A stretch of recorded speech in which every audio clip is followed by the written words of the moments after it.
It's a great pleasure to have you, all of you, here today at the museum.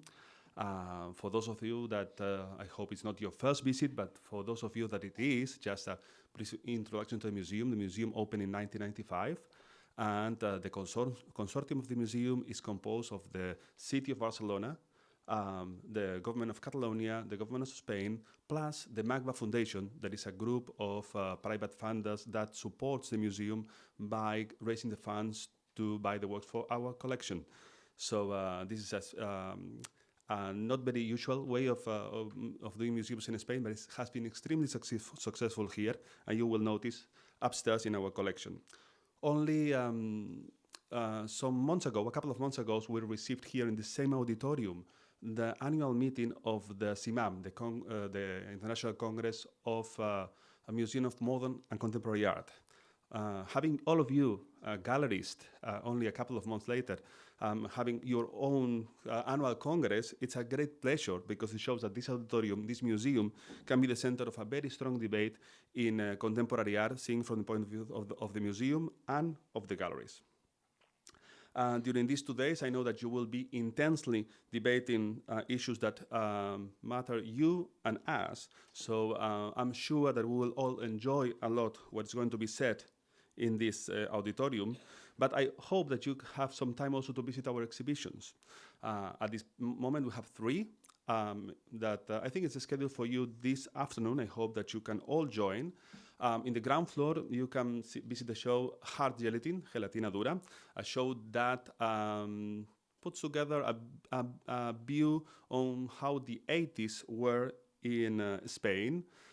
This is in the frame of the L'Internazionale. That is a group of 6 European museums that each one of us have done our own approach to the 80s. This is ours. You will see some things that you already know, and maybe most that you don't know, because they have not been very seen for a long time. And half of those pieces are already in our collection.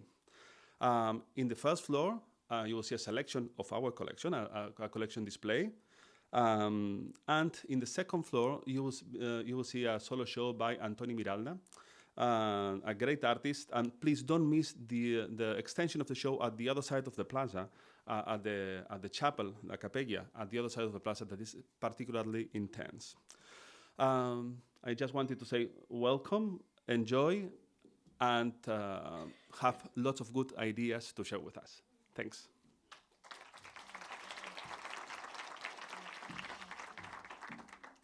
Thank you, Ferran, for your kind words and for having us at MACBA. Welcome to Talking Galleries. Thank you for being part of the first International Galleries meeting, an open platform for thought and debate about our profession. A special thank you to the speakers and attendees that come from abroad. It's a pleasure to have you all in Barcelona. We have 220 attendees. This in itself is a success as the project is getting bigger. Also, the project is becoming more international. At our first edition, 30% come from abroad. Now, this figure has risen to 60%.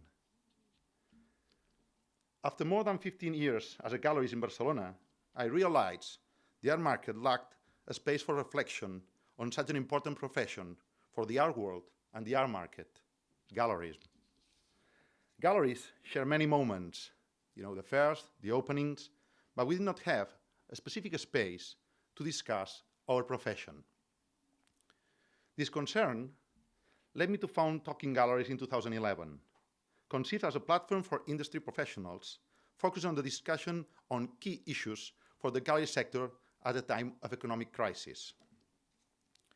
After being absent for 4 years due to my professional commitments in cultural affairs at the Barcelona City Council, I'm excited to retake the management of these projects and see the good job done by Gabriela. The situation of the art market in 2017 is very different from the one in 2011. Since then, the market has remounted, but in 2016, auction houses and art dealers are reassessing their business models after a turbulent year. The market is suffering ups and downs, and many of us think that is a very delicate moment. We will have to wait for the final results of the main auction houses and for the climate countries report to give us the final global figures. Even though we do not have them yet, we do know that has been a drop in sales. So at this moment, more than ever, we need to share our thoughts, cooperate in our strategies, and be very aware of our weaknesses. We think we have a very interesting program this year. We have the best specialists at international level. They are here to discuss topics such as the view of the global gallerist. Tadeusz Ropak will give us his views on the way the profession is developing in a global art market. Thank you, Tadeusz, for opening the symposium. We're going to talk about fairs, of course, and the way they are evolving, and how important they are for the gallery strategy. Victoria Siedel at Frieze is one of the key people to talk about this. We will also discuss curated artistic programs, the backbone of the gallery, the challenge of the mid-sized galleries, new models of collaborations between auction houses and galleries, tax and legal matters, architecture, social media, and so on.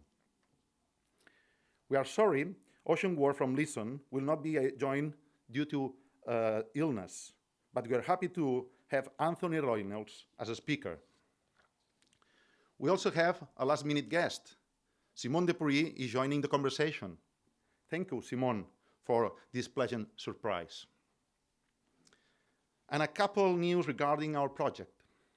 Firstly, some galleries tell me talking galleries is a space for education, which the professional lacks. We are working on a program for galleries on the Talking Galleries Academy with a very specific curatorial and business-oriented syllabus.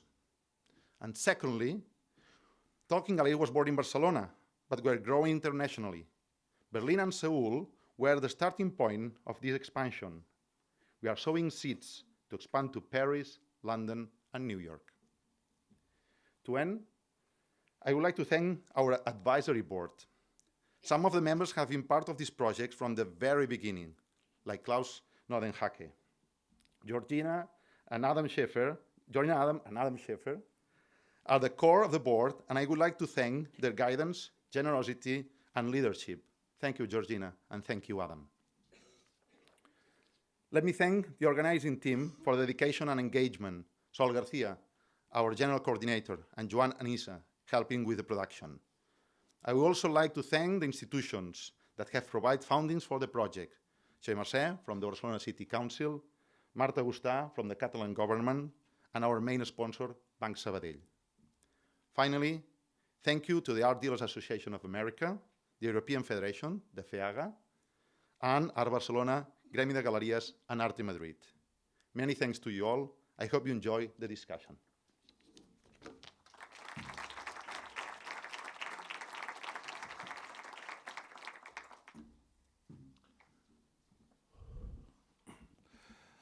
Bienvenidos a Barcelona, señores y señoras galeristas. Desde el Ayuntamiento estamos especialmente contentos por dos razones. Una es porque Llucià y su equipo hayan decidido ubicar ese encuentro en Barcelona. Y en segundo lugar también porque os acoja el MACBA en estas instalaciones. Hace 25 años, el debate sobre el arte en Barcelona y en España en general tenía mucho más que ver con la construcción de museos y, en consecuencia, la existencia de colecciones de arte. Quizás es un debate interesante, pero nos ha llevado a ciertos puntos a veces un tanto frustrantes. Ahora, en el año 2017, creo que estamos mucho más interesados, o como mínimo también estamos interesados, en discutir tres elementos que a mi juicio son esenciales. El primero es el debate sobre la intermediación del arte y, sobre todo, el debate sobre aquellos que construyen valor prescriptivo en el arte. Es un debate interesante porque vosotros sabéis que hoy se podría cuestionar en buena parte cómo se configura la puesta en valor del arte del siglo XX. Esa crisis, si se permite la expresión, sobre ese canon que ha sido vigente durante tantos años con los ismos del siglo XX. En cualquier caso, creo que la intermediación y el debate sobre la prescripción es esencial. Hay un segundo tema que nos interesa especialmente, que es la capacidad de atraer talento y creadores locales a Barcelona. El arte hoy en día también está sujeto a criterios de globalización y, en consecuencia, es bastante relevante dónde se produce. Lo importante es participar de esta producción, de esta creación. Y en tercer lugar, y creo que este encuentro debería servir también para reflexionar sobre ello, ¿cómo construimos pautas de valor que pongan en el mapa internacional a los artistas y los creadores locales? Tengo la impresión de que estos tres elementos, intermediación, capacidad de ubicar en la centralidad del discurso creativo la ciudad y, en tercer lugar, la capacidad para dialogar con los creadores locales, son tres elementos que, conjuntamente con el trabajo que hacen nuestros museos, probablemente nos puede ubicar de nuevo en el mundo, dándonos un papel que habíamos tenido, que no queremos dejar de tener y que podemos llegar a tener. Si conseguimos eso, si conseguimos estabilizar en la ciudad este espacio de debate, y conseguimos atraer todos estos elementos, creo que nos habremos hecho un gran favor para el futuro de nuestra cultura. Suerte, gracias, aquí estamos, contar con nuestro apoyo. Muchas gracias y buen trabajo.